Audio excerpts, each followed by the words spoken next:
మనం ఎప్పుడు తిరుమలకు వెళ్తూ ఉంటాం, కానీ ఈసారి తిరుమలకు వెళ్ళేటప్పుడు ఈ 3 విషయాలను గుర్తుంచుకోండి. 1. తిరుమల కొండపై చెప్పులు వేసుకుని తిరగకూడదు. ఎందుకంటే తులసి ఇచ్చిన శాపం వల్ల విష్ణుమూర్తి శాలిగ్రామ శిలగా మారాడు. తిరుమల కొండ కూడా అలాంటి శాలిగ్రామ శిల లాంటిది. అందువల్ల తిరుమలపై చెప్పులు ధరించి తిరగకూడదు. 2. తిరుమల చాలా పవిత్రమైన స్థలం. కొత్తగా పెళ్లైన దంపతులు 6 నెలల పాటు తిరుమలకు వెళ్ళకూడదు.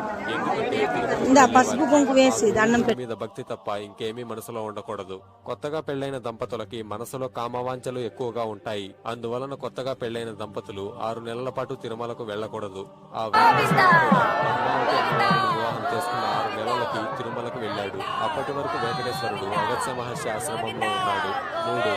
ప్రతి రాత్రి బ్రహ్మతో పాటు మిగతా దేవతలందరూ స్వయంగా స్వామివారిని అభిషేకిస్తారు. అందుకోసం ఆలయాన్ని మూసే ముందు గర్భగుడిలో కొన్ని పుష్పాలని అలాగే కొంత నీటిని ఉంచుతారు. తర్వాత మరుసటి రోజు ఆ నీటిలో మరికొంత నీటిని